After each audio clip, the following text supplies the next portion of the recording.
Welcome to American Education FM, everybody. I'm Dr. Sean Brooks. Ladies and gentlemen, full professor of economics at Marshall University, Dr. Robin McCutcheon joins us.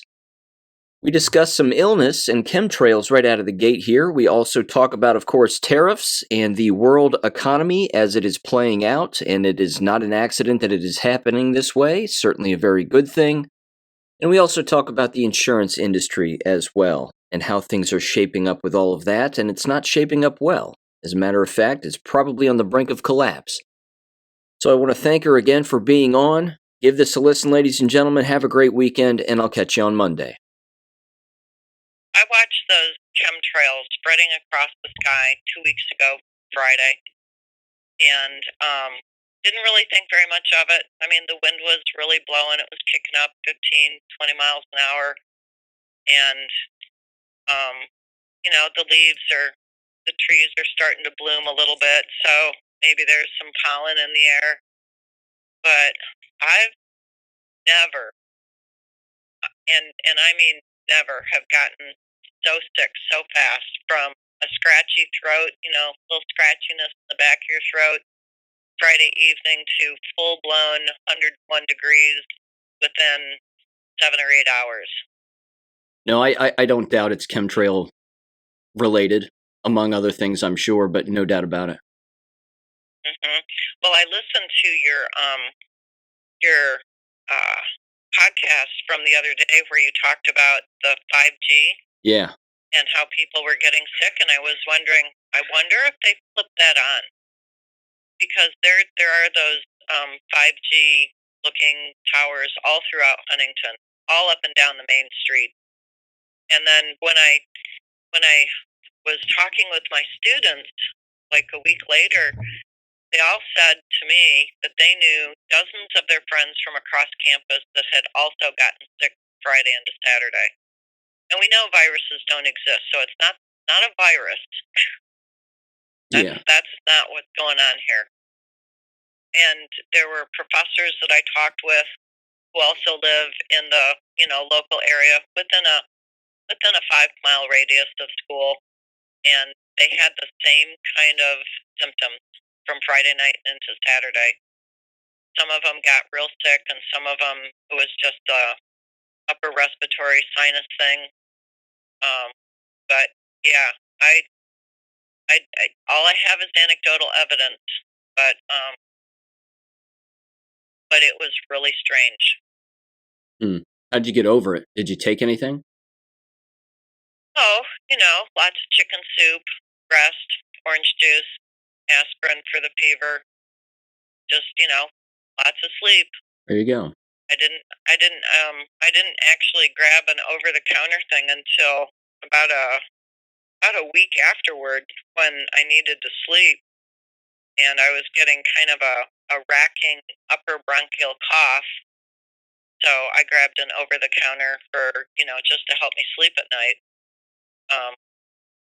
And my favorite is to throw some Vicks Vapor Rub in a pan of hot water and give myself a aromatherapy treatment.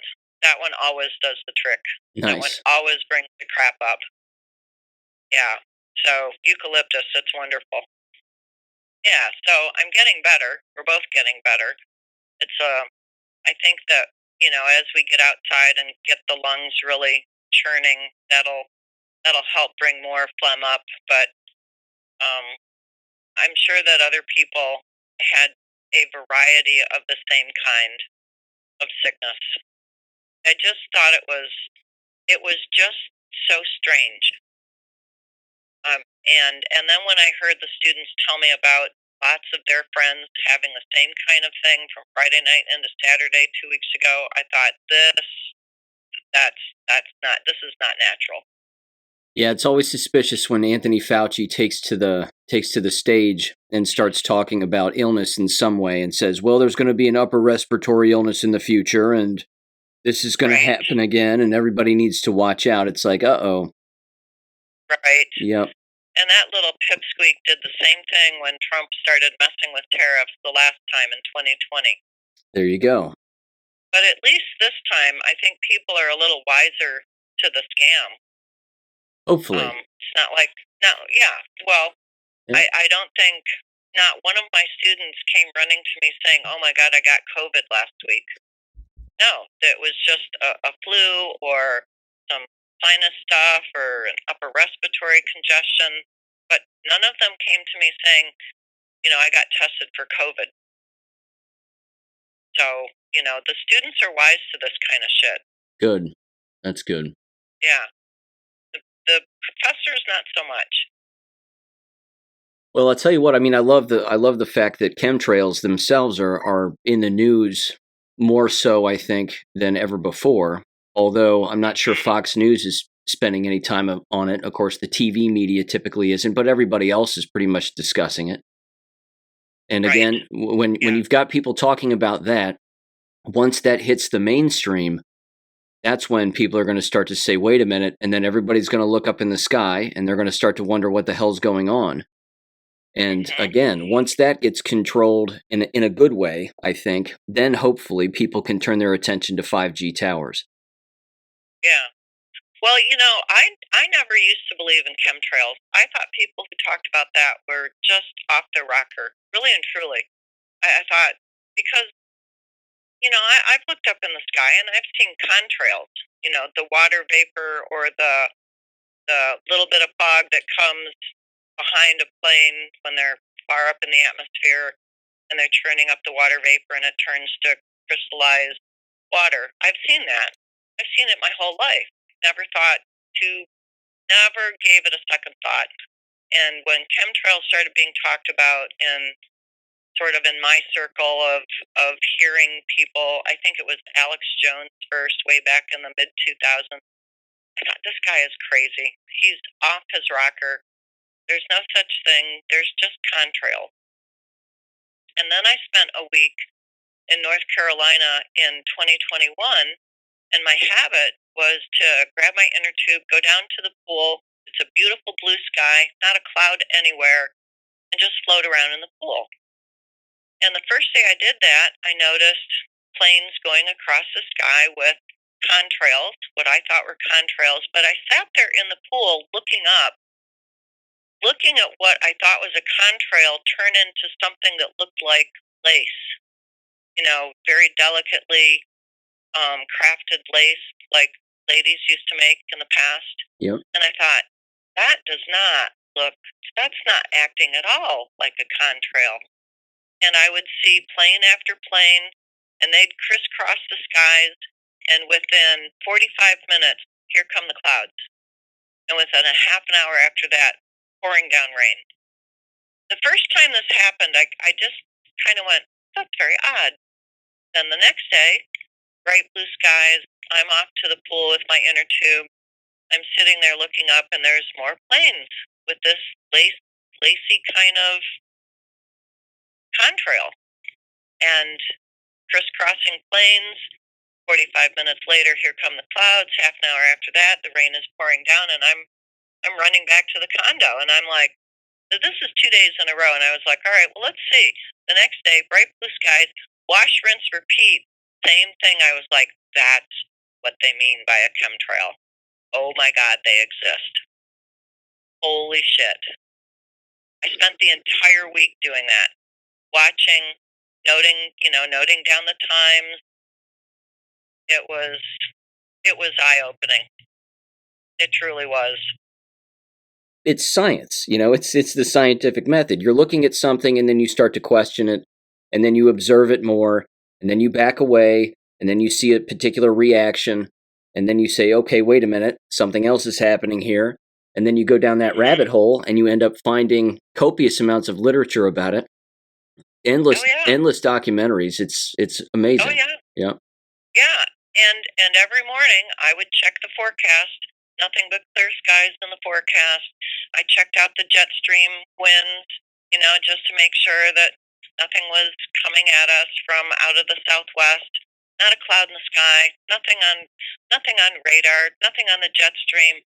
So when I see these great big clouds and thunderheads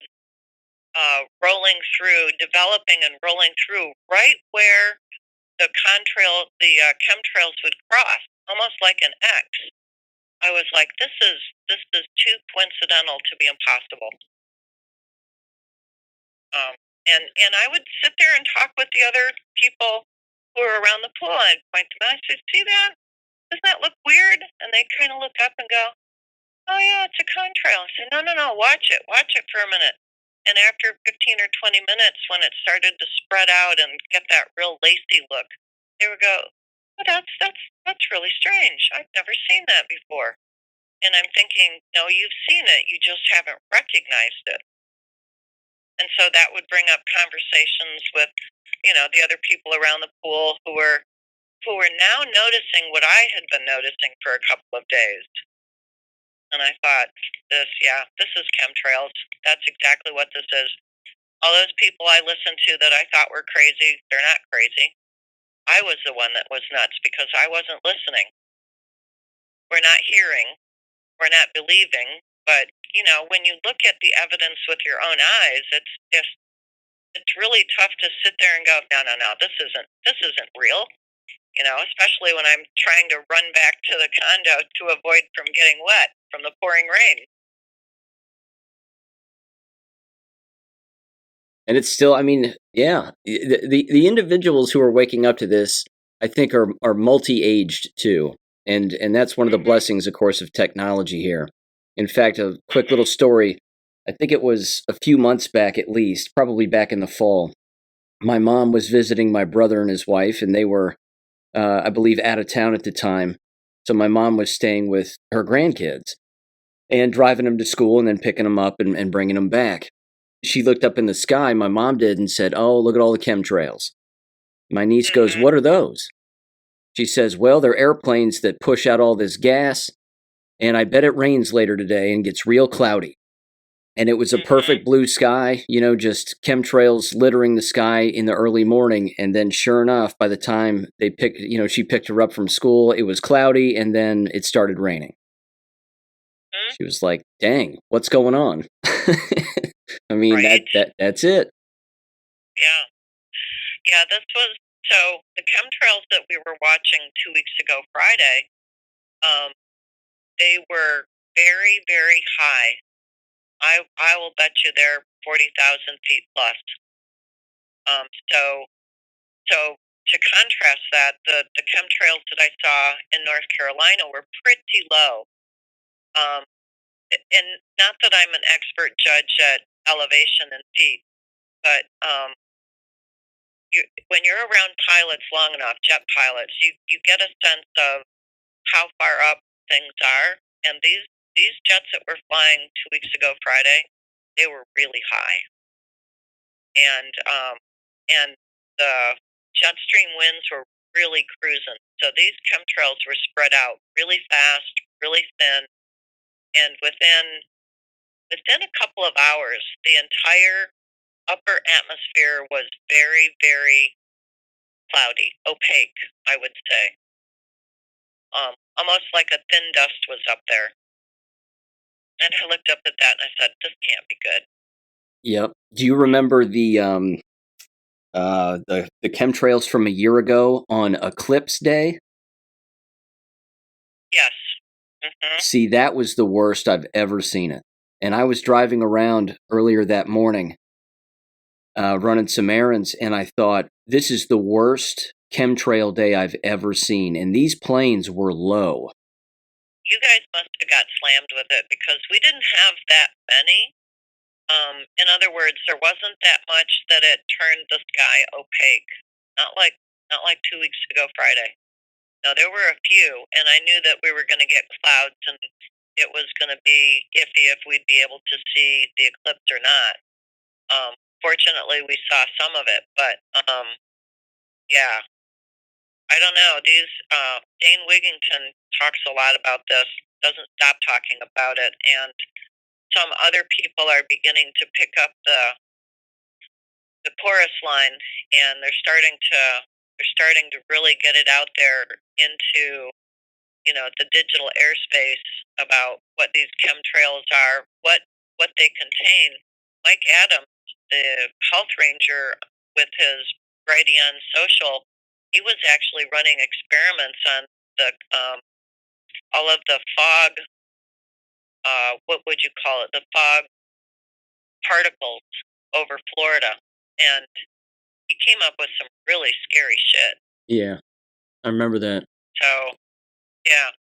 So it's the information is leaking out into the general zeitgeist, and it's not going to be too much longer when the mainstream media won't help but be able to. They won't help it themselves. They'll have to talk about it. They won't be able to not talk about it. I think we're getting there. I hope so. Yep. Well, I'll tell you what. Let's get into tariffs. What do you think? I'm having so much fun. Yeah, isn't this great? I can't believe the amount of entertainment value that is coming out of all this. Do you mind if I read something real quick? Please. Okay, this was an interesting question that was asked, and it's been answered here specifically from X's AI system Grok. Because one of the interesting things I think with tariffs is people hear the word and then they think tax, but they don't ever ask more questions about it, like how are they actually collected? Who actually collects them? Where does it go? So that was a question here that I asked their AI system, and I simply said, how are tariffs collected? And I just wanted to read this just for the listening audience so that they can get an idea as to, again, who's actually responsible for collecting these. It says the following here: tariffs are taxes imposed by governments on goods and services imported from other countries. They're collected through a structured process, typically involving customs agencies agencies and importers. It says here's how it works. When goods cross a border, the importer, usually a business or individual bringing the products into the country, must declare them to the customs authority, like the U.S. Customs and Border Protection, or CBP. It says in the United States. It says the importer submits documentation such as a bill of lading, I think is how you say that. Lading. A bill of lading. Lading, thank you. Commercial invoice and packing list detailing the goods' description, value, and origin. Customs officials then classify the goods using a standardized system like the Harmonized Tariff Schedule, or HTS, which assigns a specific code to each type of product. This code determines the applicable tariff rate, say 10% on electronics or 25% on steel. The rate depends on factors like the product type, its country of origin, and any trade agreements in place. For example, lower rates for allies, higher for adversaries. It says next, the tariff amount is calculated based on the goods' declared value, known as the customs value. This is usually the transaction value, what the importer paid the foreign supplier, plus shipping and insurance costs. So cost, insurance, freight, or CIF. It says, for example, a $100 widget incurs a 20% tariff. The duty is $20.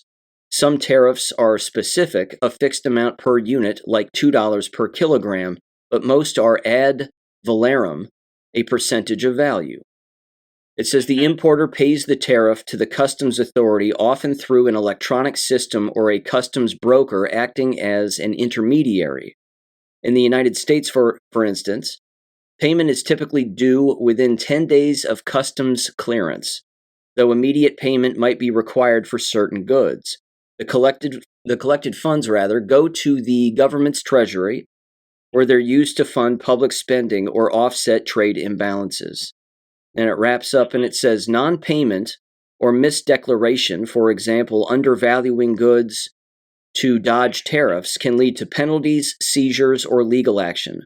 Customs agencies enforce this with audits, inspections, and data analysis, sometimes years after the goods enter. Revenue from tariffs can be significant, and in 2002, the U.S. collected about $100 billion from duties, though this fluctuates with trade volumes and policy changes. It said that's the nuts and bolts of it. Governments set the rates, customs enforce them, and importers foot the bill, passing the cost to consumers or eating them in margins, unquote. It raises the market price of whatever it is that you're buying. If it's passed along to the consumer. Right. Right. Odd, though, in that whole definition that you were given, it doesn't say anything about inspection of the cargo containers. True. And I'm wondering, I just have this niggling little feeling that these tariffs are being opposed by countries that do a lot of, shall we say, trafficking. Correct. If they're shipping people by containers, they wouldn't want those containers to be inspected, would they? No, they would not. No, they wouldn't. And I noticed a lot of screaming and crying and bawling and gnashing of teeth by countries that I wouldn't have thought, the European Union, for example, China, for example, that I wouldn't have thought these would have made so much of a big deal. So I think that there's something beneath the surface about these tariffs that these countries that are fighting it don't want people to see. I agree with you 100%. And even in their Because definition, it says penalties, seizures, or legal action if they try to avoid it. And that right there. Right. Yep. Right. And President Trump wrote a couple of executive orders in his first term that dealt directly with human trafficking and what would happen to the traffickers, including seizure of assets and imprisonment. Yep. And we need to see that. That needs to be something that is public. Yes. Yeah. And I think that we're getting much, much closer to the seeing of it. And I found it very interesting. See, to me, the whole tariff story is like a great big ball of yarn. It's not just tariffs that are the story. It's underneath the actions by what I would call the white hats to expose the human and child traffickers for what they are. And what a great way to do it. Impose tariffs and force those inspections of containers that are coming in on cargo ships. Now, oddly enough, on Sunday morning, see, today's Thursday, the tariffs were imposed a week ago Wednesday. By Sunday morning, somebody at Cape Canaveral Port had reported on, I think it was Great Awakening, that there were no container ships anywhere to be seen. None. And I thought that's really odd. Where are those container ships going? How are the traffickers supposed to get their human cargo smuggled into the United States if the southern and northern borders are shut down and they can't bring them in via cargo ship? True. And then, of course, it makes you wonder what they're doing with them. Yeah. They can't move them. What are they doing? Right. And it's expensive to feed them and keep them alive. Yeah. Not to get too gruesome, but people who are willing to kidnap humans off the street and sell them either as slaves or for other purposes wouldn't bother them at all just to kill them off. So I don't know. I'm not sure how to find out if the slave markets in Africa have had a sudden influx in supply of humans to be sold off.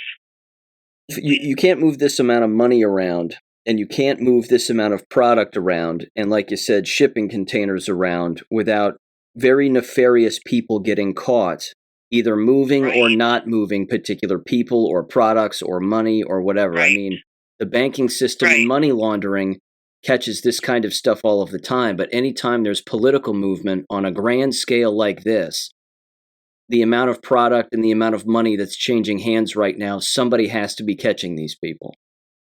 And that was the thing. That was something that I couldn't say on Dave's show because, it's broadcast there. I don't want them to get in trouble with the FCC. But so Trump imposes these tariffs after the market closes Wednesday. we know there are after hours trading. Who cares about that? But it was the action on Thursday. The market drops. The money leaves out of the equities, the Dow Jones, the NASDAQ, S&P, and so forth, and it goes running into bonds because the demand for bonds went up and the interest rate on bonds went down. The money also went running out of gold and silver and oil and RBOB, the wholesale price of gasoline. Money went running out of anything that was equity and went dashing into bonds. And that was what I expected to happen. But by Friday afternoon, so we've had 2 down days in the market, down on Thursday, down on Friday, and by Friday afternoon, there was this little blip that went dashing across the boards, both Patriots.win and Great Awakening.win. It was just a blip that was like sort of along the lines of, oh, by the way, y'all know this money is being tracked, right? And you could almost hear a collective from the deep staters going, oh shit, that's right. They're tracking everything. And so then the weekend hits and, all trading stops. And I'm thinking, okay, I think what's going to happen on Monday is we're going to have a bounce. And that's almost exactly what happened. Everything all the money came back out of bonds, went running into gold and silver, but not oil or RBOB, and it started leaking back into the equities. Not at a fast pace. And I think I told Dave on Sunday, I said, what are we trained to do? Buy the dip. So Monday morning, better be buying the dip because it's not going to be dipped long. And sure enough, President Trump comes out about, 9:45 and says, buy the dip. And then what does he do a couple hours later is he puts a pause on all tariffs for 90 days. The market jumps 3,000 points? Yep. But it's almost like, to me, in my head, I was watching these black hats who thought they were being really clever with their money, scurrying it here and scurrying it there, and all of a sudden they realize they've been caught, so now they're going to put it back. That's how my mind was working this out on Monday and Tuesday. They're just going to put it back like it never happened. Hell, gold is over $3,170. Let's take a look. Right now, the cash price for gold is $3,168, $3,168 an ounce. And if you go to bar charts, barchart.com/futures/quotes, and you look in on gold, every futures contract all the way out to December 2030 is up at least over $90. Some of them are up 100 plus.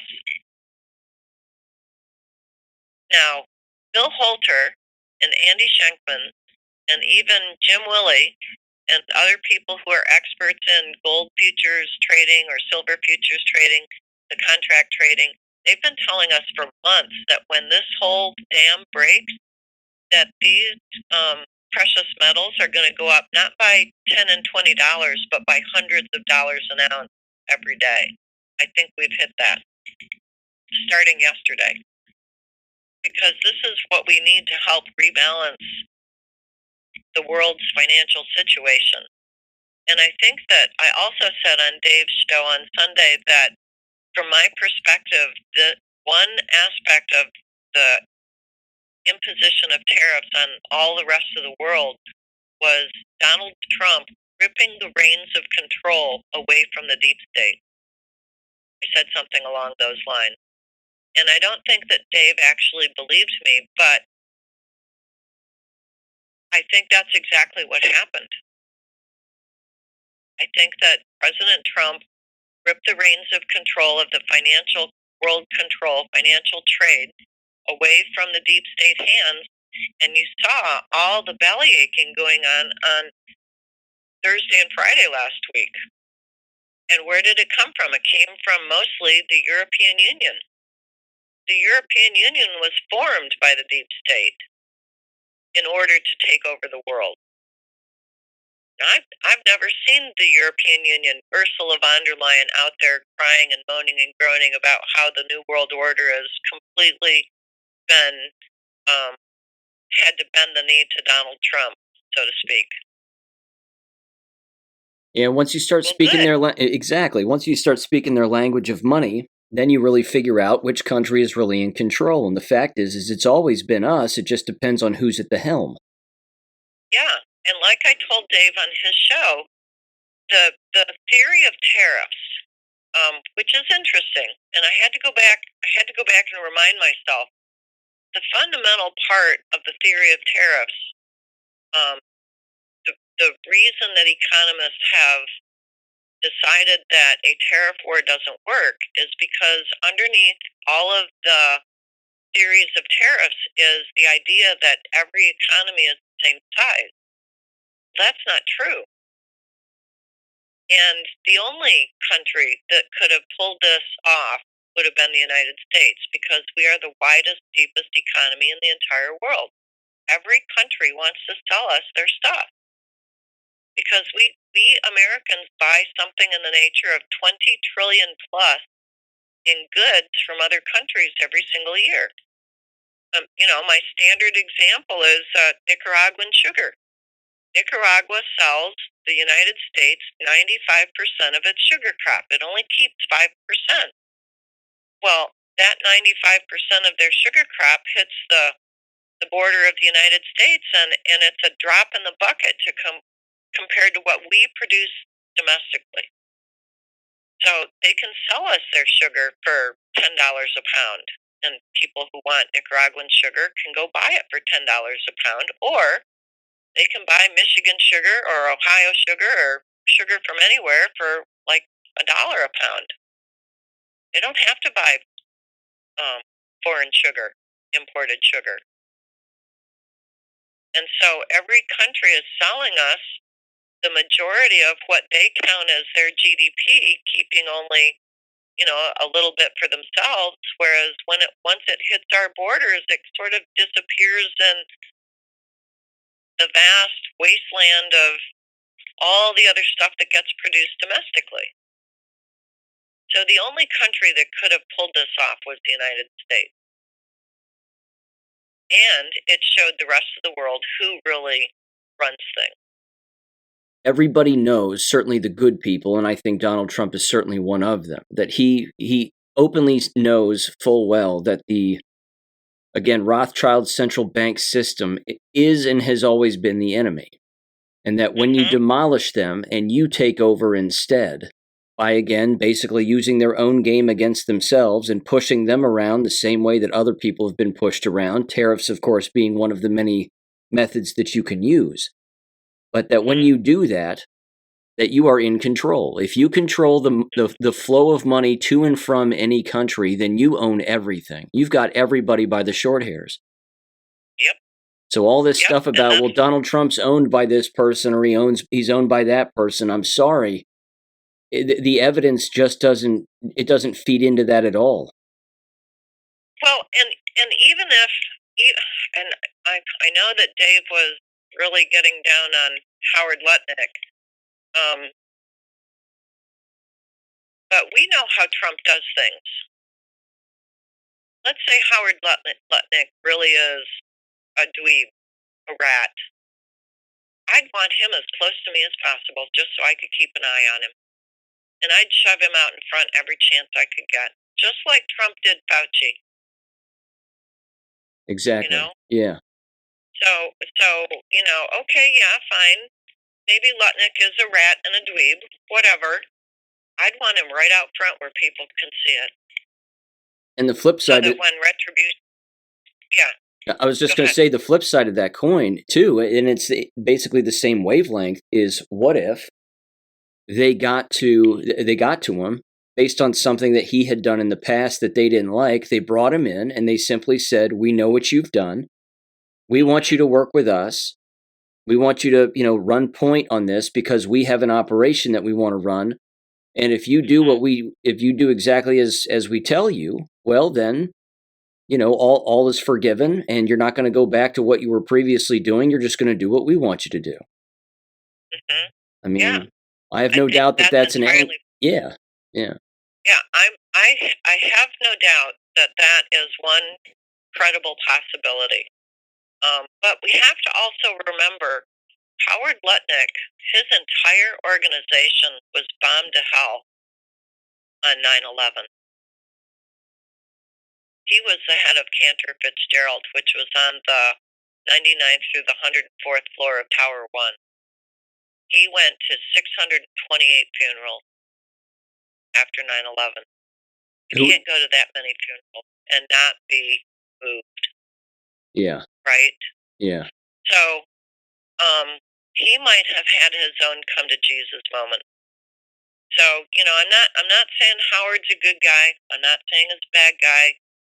I'm taking a wait and see. I want to wait and see. He doesn't have any power but what the president hands him, and pretty much he's done exactly what the president has told him to do, so far as I can tell. And while we're talking about the president's men, let's talk about Secretary Bessent, Treasury Secretary Bessent. I've heard people moaning and groaning. Oh well, he was head of Goldman Sachs. He was one of those people who ruined fill in the blank country. Well, you know what? If I wanted to take down the world's countries, I'd want the expert next to me, right? yes, no doubt. Yep. Yes. And he worked with Yeah. George Soros also for a little He while. worked exactly. He worked with George Soros. I can't think of a better person to have next to my side if I wanted to ruin George Soros and the WEF and the New World Organization or the Nazi World Organization. I'd want the people who were in their circles to be right next to me, being the ones delivering the killing blow. That's what I'd want. But that's just me, and I'm being vindictive. Well, I mean, you know this too, and it's in the Q drops. But when Trump says plus, he's talking about George Soros. When he says plus plus, that's the Rothschilds, and when he says plus plus plus 3 times, that's the House of Saud. Yep. And he said 2 billion plus plus, and then he looked around and he goes plus plus, and I was like, holy crap! I went running to the Q drops, and I was like, oh, there it is. I love how they communicate with us. You know, if a person knows what they're saying, or at least asks why they say things the way that they do. I mean, there's always an answer for this kind of stuff. Mm-hmm. So you sent me the Forbes 1 hour video of President Trump signing executive orders from yesterday afternoon, I think. And I found it interesting that right off the bat, President Trump acknowledges that Michigan Governor Gretchen Whitmer is in the room, although I did notice that Forbes did not show her on camera, even though I heard a woman's voice that might have been hers. She was there, yeah. Okay. But I also thought it was very interesting that when he was signing the executive orders about Chris Krebs, who was the former head of CISA, and he is basically referring Krebs to the DOJ for prosecution for election, what did he call it? Election mishandling? I think that's more along the lines of treason. I just found it interesting that Gretchen Whitmer was in the Oval Office at the same time, because we know, a lot of people know, that there was some real funny business going on up in Michigan during the 2020 election. I find her presence around Trump now to be, and certainly within the last couple of months, to be remarkably unique and certainly not an accident. I brought it up on my show a while back when he was having the governor's dinner, and all the governors came to Washington, D.C., and they were, again, all at their separate tables by and large, but there was a giant, long dining room table, and at the head of the table was Trump, and sitting right next to him was Gretchen Whitmer. And I thought, there had to have been assigned seats. There's no way that they would just sit wherever they wanted, and Gretchen Whitmer would choose to sit next to Donald Trump. I mean, that was an assigned seat event, Yep. and he's got her. So the question is this for me: is he trolling her as only a troll could do, and embarrassing her publicly, or has he flat out gotten to her, pulled her aside, and said, "We know everything you've done. You're going to hang, or you're going to play ball"? I mean, I think that's what's happened. Yeah. She's been she is not well liked in Michigan. I'm sure there are some people like her who think she's really terrific, but the majority of Michiganders that I know loathe and despise her for the communist that she is, and they would not mind at all watching her hang. In fact, they'd probably be eating popcorn while it's going on. That would be a thrilling day for them. But yeah, I think she was pulled aside. I'm not sure when. Maybe after the 2022 election, when I think that was her re-election year, and there was some real hinky shit going on up in Michigan. They probably pulled her aside and said, "You're going to hang, or you're going to play ball, and then you're just going to go to the spa for the rest of your life."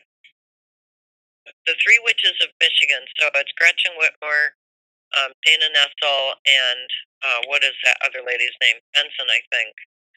The Secretary of State and the Attorney General. So all three of those women, they are pieces of work, and I think all three of them have worked with the Soros organization. Again, you got to cut the ties. You got to cut the blackmail ties and the strings, and then you can control these people any way you want. Yep, make them dance however you want them to dance. But I think it's not just. I don't think it's just Gretchen Whitmer. I think there are other governors that have been pulled aside and said, "You'll play ball or you're leaving on a one-way trip. You're not coming back." Yeah. It's sort of a micro capitulation tour like President Trump did in, when was that, 2017? He did the massive worldwide capitulation tour, stopping first at Saudi Arabia, and then I think he went to the Vatican, and he finally made his way over to Israel. But I think that the White Hats have as close to full control over many of these deep state minions that we see, and I think they're all dancing to the White Hats tune. I think that even personally, I think even the mainstream media is dancing to the White Hats tune. I think that they're given they know they have a choice whether to tell the truth or continue their lying ways, and sometimes they actually tell the truth. Not much, but it's more than it was. In fact, I think even as we're talking here, the House of Representatives has passed the tax agenda. Really? Yeah, this is Fox News here. Trump's big, beautiful tax agenda scores big in House, despite GOP rebellion threats. And I actually just heard Representative Nancy Mace talking about it. She basically said that the bill that the Senate sent over to the House was asking for something like $400 billion in cuts or something along those lines, which she said was a drop in the bucket compared to what the House originally wanted, which was something like $1.4 trillion in savings. Oh, so, I don't know. Baby steps maybe here, but it's still a good move, I think. Maybe. Yeah, we're going in the right direction. One other thing, I want to go back to the little conversation that President Trump had with the head of the House, the Michigan House. I can't remember the guy's name. They were talking about the Asian carp. Correct. Yeah, well, that Asian carp has been an invasive species for decades. It's not a new thing. What I found interesting was that he called the Asian carp an invasive species and that the Army Corps of Engineers has a way of getting rid of them, and it's really gruesome. And my ears picked up at that, and I'm like, that's really interesting. I wonder if he's talking about the fish or other people. There you go. Little warning. Yeah, it's really gruesome. I didn't know it was that gruesome, or something along those lines. I think I heard him say this morning. They want to erect a barrier so the Asian carp can't get in. Well, if I remember my science properly, the Asian carp lives in the bilges of these cargo ships that come in from Asia, and when the bilges are dumped at port, that's when the fish get out. So I can't even imagine what kind of a barrier you could erect that would keep the Asian carp out of the lake unless you're going to put something in the bilge of the ship to kill the carp. Poison, maybe? But then you couldn't dump it. Yeah. I have no So idea. I think that was another an invasive species that eats up everything. Yeah. I mean, Michiganders have been complaining about this for literally decades. I remember them complaining about this all the way back in the late 70s. Wow. Because I came from Michigan. It was a big deal back in the 1980s. People were afraid that these carp were going to be eating up all the fish in the lake, and the sports fishing industry was going to be decimated. So I just think this was another set of comms. I'm just not sure how to decode it. I just like the fact that she was in the room and she wasn't allowed to talk. That Trump just gets to talk and he can reference her and he'll play like he's polite when everybody knows that he has no reason to be polite with Whitmer. And he can basically just toy with her and do whatever he wants. Yeah. I think that just proves that he's got the goods. Well, somebody caught a picture of her that I saw flash across. I think it was Great Awakening. She looked really uncomfortable. It was supposedly right around the time he was signing this executive order for Chris Krebs and the other guy. I can't remember his name. Who he said, "Well, in my opinion, this guy is a traitor." And somebody snapped a picture of Gretchen Whitmer. Looked like she was pissing her pants. Yep. Which I thought was appropriate. It's just beautiful. I know. I'm sorry. I know I'm not supposed to take delight at other people's discomfiture, but you know what? They've earned it. I don't have to be nice or polite to these people. They're traitors. They should get a traitor's justice, as far as I'm concerned. If we had more of this traitor's justice, we'd have fewer traitors. Correct. It's got to be public. We got to see this. You can't cut a deal for everybody, and you can't send everybody to Gitmo without the people knowing. We have to know what these people have done.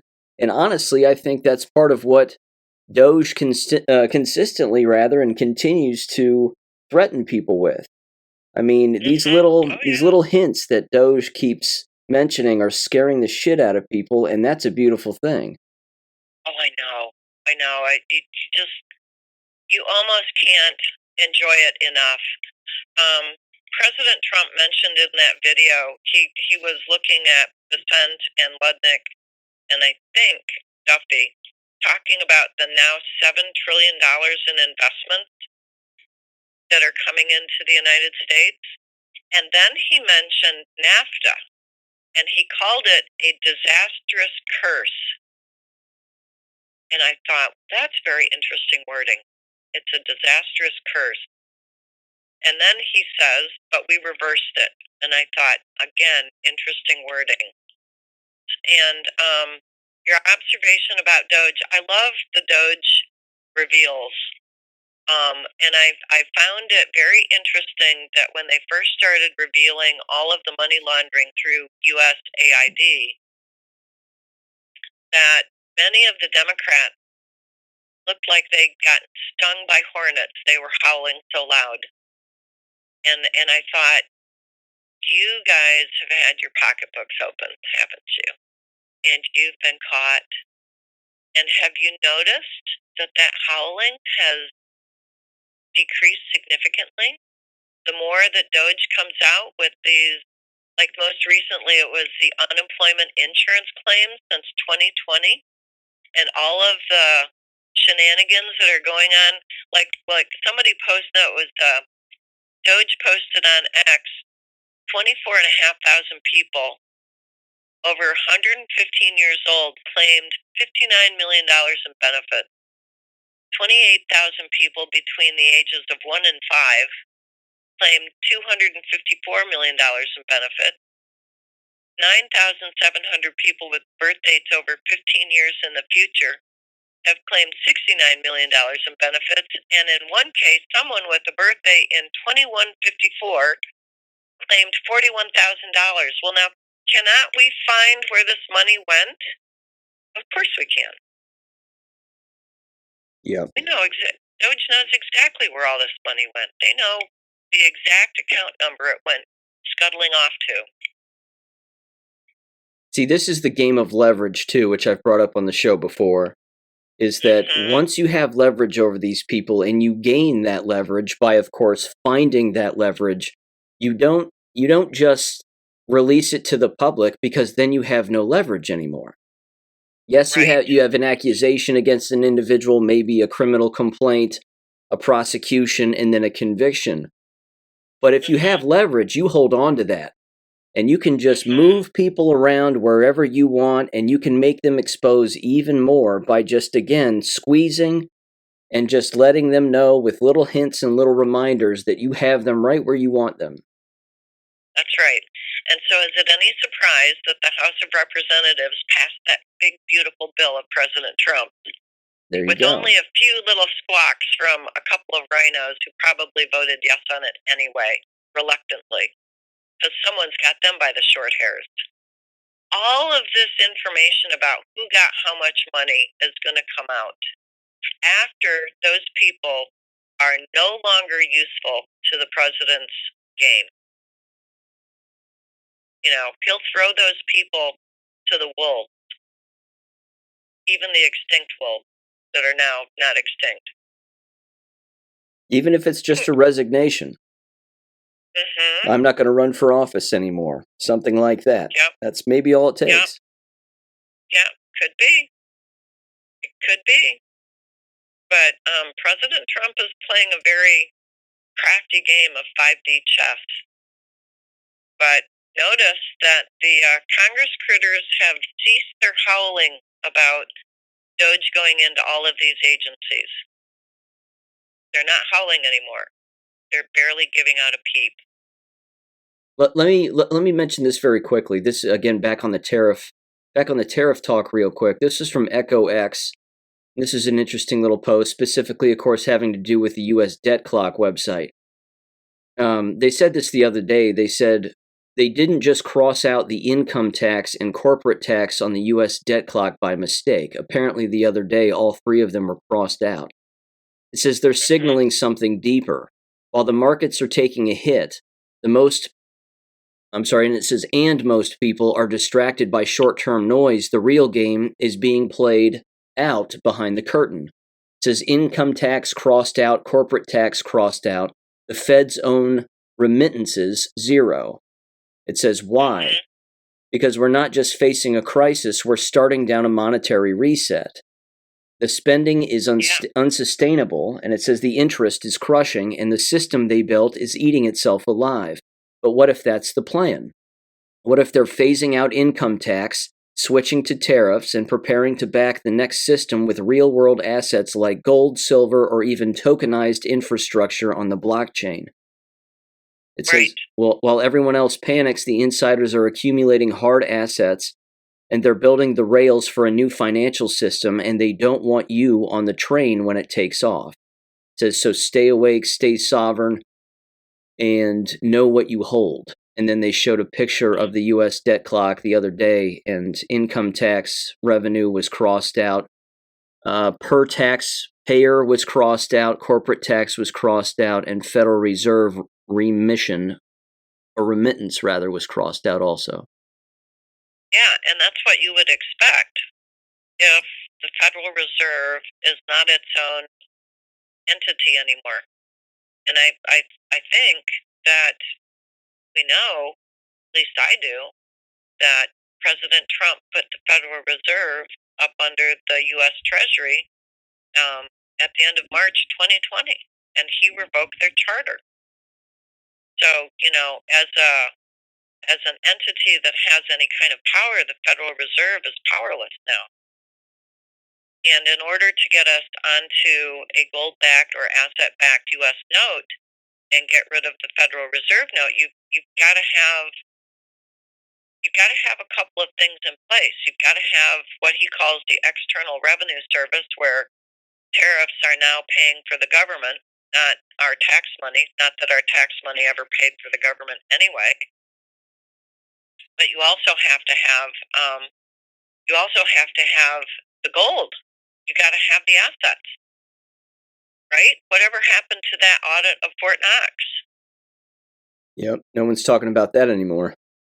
Right. Well, and then here's another little, I don't know, wrinkle or play in the game.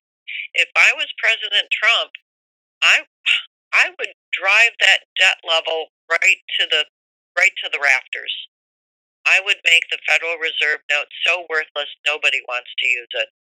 And Jim Ostrowski posted on X, here's the debt level increase just passed by Congress with Trump, quote, complete and total endorsement, unquote. And you look through these years, fiscal year 25 is $36.5 trillion. Next year is $37.8 trillion. 2027 is $39.1 trillion. 2028 is $40.5 trillion. And 2029 is $42.1 trillion. So that's an increase of $6 trillion nearly. I would make it, if I was President Trump, I'd make it so the Federal Reserve note was completely and totally worthless, so that people around the world would not use it. I'd make that snake eat its tail so fast and make that snake sick. You have to take away their money, and Doge is doing that by revealing, all of the money laundering across all the various government agencies, while President Trump is shutting down these agencies and shutting off the flow of money. You have to take the deep state's money away from them. And so they're working on that. Plus, you have to expose to the people what's happening to their tax money. Your tax money is being laundered, dude. Your tax money isn't going to pay for the government. Your tax money is going in somebody's pocket. And has been. And then Elon Musk comes out last week with in an interview with Ted Cruz and says, oh, by the way, we found 14 magic money computers. Some at Department of State, some at DOD, I don't remember where, some at Treasury. They just print money. There's no process of borrowing money from the Fed and printing a bond and sending it over there as a securities asset. There's none of that 3 Ps in a cup thing going on. No, they just print the money and send it off. And how many other magic money computers are there spread across the government? I think Cliff High put this subject through, I think he put it through Grok.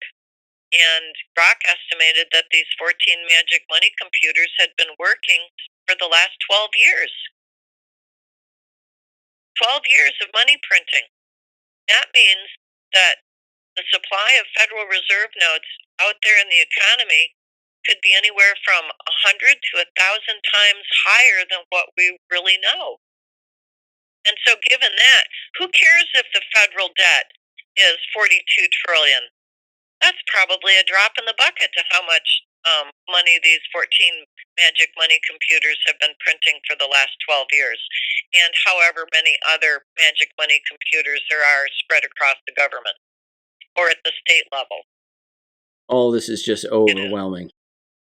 It is. But there's got to be, but it's fun to watch. Oh, no doubt. Whether it's NSA or somebody's watching this. I mean, this is not your average money laundering dude sitting behind a computer watching all of this on his own. I mean, this has to be military. money laundering on an industrial size. This makes Ponzi look like a carper. But the other thing that I thought that President Trump said that was very interesting is he made a comment about the WTO being owned and paid for by China, and that former presidents were either stupid or corrupt because none of them had the backbone to do what President Trump did with the tariffs last week. Well, they were bought and paid for too. So, how many of we know that the European Union was formed by the deep state in order to take down the United States and rule the rest of the world. The UN is the same way. The WTO, the IMF, the Bank of International Settlements, the BIS, the World Bank, all of these institutions were built and manned and maintained by the deep state in order to take control of the world. Well, they lost, and now they're going to pay. I don't know how quick it's going to come, but I think we're getting to the point where people are going to start demanding heads on platters. I think I read that there are something like 7 states that are now going after, where did I see that? Criminal referral request filed against Fauci and top COVID officials in 7 states, including Arizona and Pennsylvania. The people they're going after is Anthony Fauci, Francis Collins, Deborah Birx, Rochelle Walensky, Stephen Hahn, Cliff Lane, Robert Redfield, Peter Daszak, Ralph Barrick, Rick Bright, Janet Woodcock, and Peter Hotez. The alleged crimes are murder, involuntary manslaughter, negligent homicide, assault, abuse, coercion, reckless endangerment, kidnapping, forced labor, terrorism, racketeering, and operating a corrupt organization. And the states are Arizona, Texas, Oklahoma, Louisiana, Missouri, Florida, and Pennsylvania. And it's not, we talked about this way back in, was it 2021 or 2022 sometime? I said at some point, lawyers are going to find out that there is money to be made and a name to be had when they start going after these criminals. Well, here we are. They're finally waking up to this, which is a good thing. What's going to come from it, I think, is anybody's guess. Of course, they don't have immunity, but it's certainly the head of the snake, which is a good thing because that trickles downward.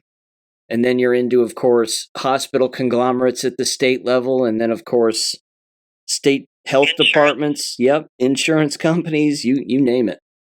Yep, the school institutions, K-12 and higher education. I mean, the spread on this tsunami is going to be really impressive. But the thing that people tend to forget is there's no statute of limitations on murder. And these hospitals did not have to access the CARES Act money, the 2020 CARES Act. They did not have to murder people, but they did for money. And when this gets out into the general zeitgeist, the general populations, right up in the front of their brain, and they remember their loved ones that died in hospital, there's going to be a hue and cry the likes of which we have never seen in this country. Now, you want to hear something else interesting? Go for it. Well, I'm the token economist in a think tank. The think tank's acronym is ACHRM. I think it's the Association for Healthcare Risk Management or something like that. I can't remember its acronym, ACHRM. And I'm the token economist. And most of the people that are involved in this group are healthcare insurance managers. They're part of companies. They're part of HR. And there are some big pharma people involved. And at our most recent meeting, kind of the after hours, these people were kind of moaning and groaning about how their healthcare insurance premiums are going out the roof, especially with regards to catastrophic cancer diagnosis. And I listened to this, and then when the room got kind of quiet, I said, well, you know why cancer diagnoses are going out the roof, right? And they all kind of sat there and shook their head, and I said, well, this all started showing up in the fall of 2021, about 9 months after the COVID jabs rolled out, from Pfizer. And you could have heard a pin drop. And I said, it's a well-known fact. The actuaries have marked this in their annual and quarterly reports that the excess death rates are out the roof. Edward Dowd has been talking about this for 4 solid years. Your health insurance rates are going to continue to skyrocket because probably your employers mandated this COVID jab for their employees and families. You could have heard a pin drop. Oh my God. It's like that meme where the person is sitting at the corporate, in the corporate office at the conference table, and they're going around the horn saying, okay, what idea do you have for this? And you tell them the truth, and then they throw you out of the window. Well, they didn't throw me out the window. Well, that's good. But they were awfully quiet, and I said, the proof is there if you'll only bother to look. But this is not going to go away, and your healthcare costs are going to continue to skyrocket because if your company that you're working for mandated the COVID jab, you're going to have some very, very sick people. And then they said... And the guy that leads this group, he just looked at me, and I said, now, I don't see anybody laughing this time. And I said, but 3 years ago when I told you that insurance companies were going to go broke, and you laughed at me, and I gave you the reason why, because they were not going to be able to soak money out of people fast enough to cover the skyrocketing cost of healthcare. You guys laughed at me. And the head of the group kind of nodded, and I said, but then you went to a big conference where the Blue Cross Blue Shields were there, and you posed that question to them, and they said, well, yeah, we're not going to be in healthcare. We're going to be in data analysis. So, yeah, the healthcare insurance companies are going to go belly up, but it's not going to stop there. It's going to make its way all the way back up to the American Medical Association, which also pushed these jabs, and every doctor and institution and company that pushed these jabs.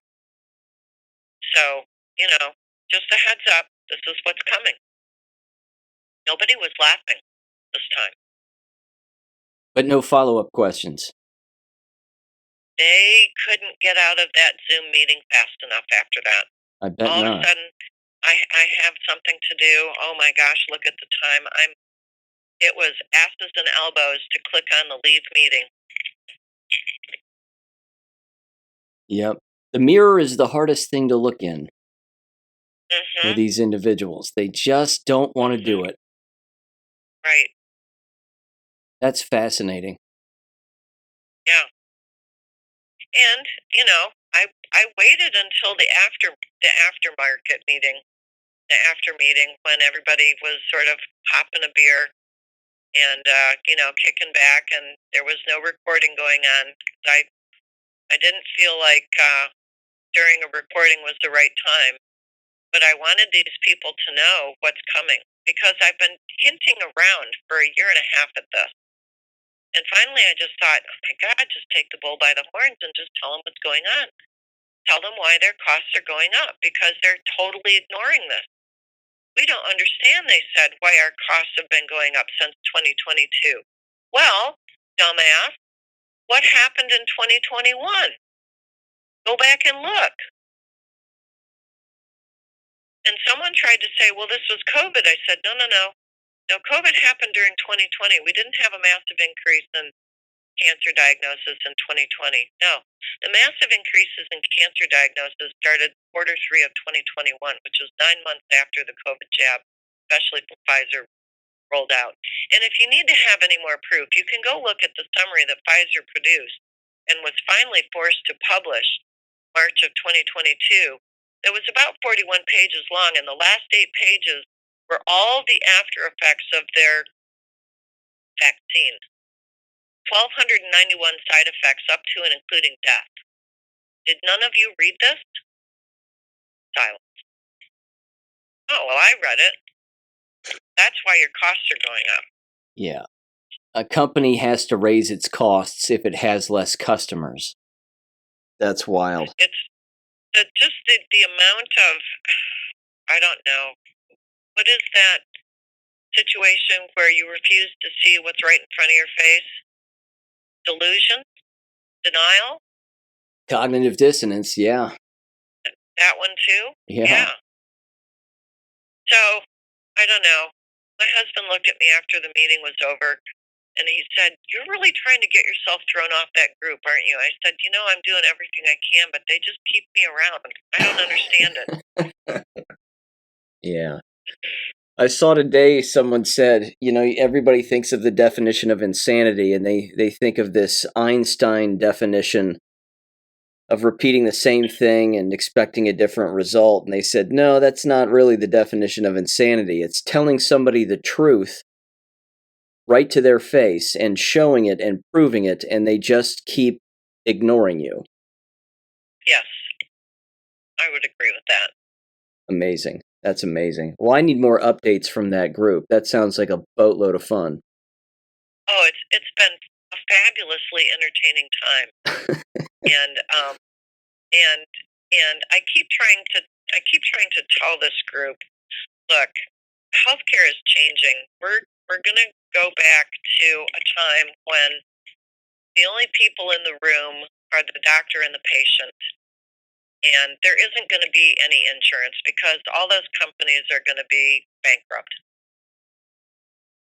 You might have a self-funded insurance plan, maybe, but really the best thing to do is to just have the employer pay the employee whatever amount of money that they were going to stuff away to cover health care for that employee in the form of insurance. And just let that employee go work with a direct primary care physician. And then, if the company wants to, they can buy some catastrophic health insurance to cover things that are catastrophic, like turbo cancer. And I said, but the way that the healthcare industry is going, most of it's going to go away because people are, one, not going to trust it, and two, it's going to be too expensive. And they're not going to buy it. They're just not going to play. And this group refuses to see what's right in front of their face. This is the direction that healthcare is going. We're going to go back to old-time country doctors, like my friend who works over here in Ashland. She's a 21st century country doctor. She's a direct primary care physician. She has a subscription-based monthly subscription. You can have her on the phone 24/7. Or you can do telemedicine, through Skype or Zoom. And she's got a couple of offices. She's getting to the point where she's got so many patients that she's going to start hiring doctors on salary to work with her. And this is how old-fashioned country medicine used to be, where the physician themselves is the one that negotiates prices between the patient and the hospital if that's necessary. And we're not going to have health insurance. I mean, health insurance is just a scam anyway. And it came out of the World War II era where Franklin Roosevelt had imposed wage and price controls, and the only way companies could get people to come in and be their employees was to offer them, some kind of a benefit, like health care, health insurance. And, the health insurance industry has used this bait and switch. It's so much cheaper just to pay cash. Hospitals know this. Doctors know this. Health insurers know this, but they sure don't want the ordinary person on the street to know it. this group just won't listen, so that's okay. I'll keep pounding away nicely, sort of. It's one of the benefits of social media. It's having that impact too. People are making these videos of them calling their insurance companies or calling their hospitals, and they're openly admitting in these videos. So it would cost me less if I didn't have health insurance, as opposed to having health insurance where you're going to charge me more. And they say yes. Yes, and then they turn around and say, but since we know you have health insurance, we're not going to let you pay cash. Right. Yeah. Or we're not going to let you cancel your health insurance and then pay. Yeah. A reduced rate, yeah. Sometimes it's frustrating, Sean. It really is when people are so willfully, I can't even call it ignorant, but they're willfully delusional. They're willfully in denial. And I'm just amused when time after time after time they're fussing about how high their health costs are going up, and they don't know what to do to bring down the health costs. And I'm thinking, well, you poisoned your people. What do you expect to happen? And like we've both said before, again, regardless of the kind of insurance, whether it be health or even auto insurance, if there's less drivers, those auto insurance companies have to raise their rates, whether a person's been in an accident or not, because they have less customers. Right. Yeah. Yeah. And then they all, of course, make their prices the same because they know that people are going to start looking around for a different or a different car insurer, for example. And everybody's in the exact same situation. Yeah. Yeah. And pretty soon people get wise to it, and then we can change things. So, there's a chance that we will get to the point where you won't even need car insurance. Some states make it an imperative that you have to have car insurance. But you can see where coming down the line that's probably going to go away as well, because all of these things are just a scam. Well, and you can see it coming because DOJ is starting at the highest level, right? DOJ is starting at the federal level, but you can see that people will demand it at the state levels, and then they'll demand it at the local levels, and then they'll demand it through all of their institutions. I heard something the other day that there's a huge amount of money laundering going through the university grant system. And I know that our university is pushing everyone to write a grant now. Everyone. They're having workshops on a bi-weekly basis. Wow. It's hilarious. And at the same time that they're pushing everyone to write a grant, we got an email this morning saying, oh, by the way, from our university president, oh, by the way, we got a little situation where our health insurance costs have gone up. Well, of course they did, because they had 90% of the faculty, 93% of the faculty get at least 2 jabs and a booster. So, of course, their health care costs are going up. And somebody, somewhere, couldn't do some math right, and apparently we don't have as much money as we thought we did,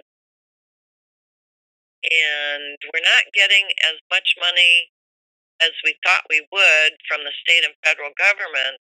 And all of a sudden now we're back in a situation where everybody's going to have to take some kind of a pay cut for an undetermined amount of time.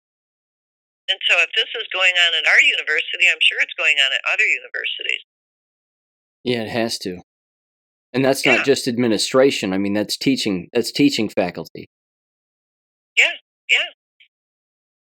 And the thing that I keep saying to anybody who will listen in administration, and there are far fewer people now willing to listen to me than there were in the past, but what I keep saying to them is, you have to do an in-depth analysis at the per unit cost of production per student. because I'm thinking that the per unit cost of production per student is a loss right from the get-go. So it doesn't matter how many students you have, you're just compounding your loss. Now, in economics, this is called a negative price quandary, when your cost of production exceeds the market price. And so starting from the first student, you've lost money. So it doesn't matter how many students you have, you just lose more money. And nobody will sit down and do this calculation. It can't be that difficult. It really can't be. So they could cut back everybody's salary to zero. Not that I'm suggesting that, but they could cut everybody's salary back to zero and they would still be losing money. And now we find out that the blame for the high cost of this university is being placed right on the faculty. Well, 95% of the cost of this university is faculty salaries. And I'm thinking that can't possibly be true. Look at all these multi-million-dollar buildings that you've put up in the last 10 to 15 years. Those buildings cost money too. They're not paid for. Somebody had to borrow some money somewhere. It's amazing. I mean, I drove around Miami University's campus just the other day. Now it was late. It was later afternoon, but honest to God, Robin, there were no students. Mm-hmm. I mean, just a few walking to class, and that was it. I thought, where is everybody? Yeah. It's like a ghost town around here, and they're not on spring break. They're back from spring break. Yeah. Well, our university was touting that they have the most number of online students ever. And I'm thinking, well, so much for your brand new building. Who's going to use them? They spent $50 million on our business building, and they're doing everything they can to rent out every room that's not in use, which doesn't mean that they're renting out all of them all the time, but there's enough of a public use to kind of keep it going in that direction. I just wish they wouldn't rent out my classroom when I'm supposed to be in it. Right. Yeah, every university has to be going through this, look themselves in the mirror and say, oh my God, we don't have enough money to run our place. Every university has to be going through this. And part of it is because their healthcare costs have to be going out the roof, just like ours are. They have to be having their grants cut through the NIH and the National Science Foundation and so forth. And their federal and state funding is being cut. It's not looking good for the university system. And I really can't cry about it that much because it's still a communist system. And it's still a system I would not want to see continue, even though I'm on the ship that's going down. As my husband said to me, it's a good thing you know how to swim. There you go. It's got to be an online environment in the future, or there won't be an environment. Right. And in the meantime, the trade schools are going full bore.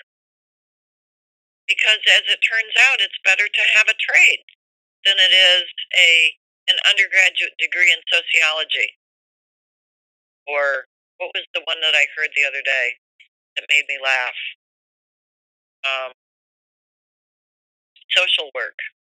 Oh yeah. So they could work in child protective services. Right. And I was thinking, oh boy, you're going to get an education. Yeah. I hear of individuals and entering social work as well, and it sends a chill down my spine because I don't think they know what they're signing up for. No, they don't, or they wouldn't do it. Right. Yeah. Now, one last thing about Trump's meeting yesterday. I noticed that he signed several executive orders geared towards reducing regulations that encourage monopoly. And so they're going to free up the market so that there's less a chance of monopolies forming, or once have formed, there's less of a chance of barriers being raised against new businesses starting.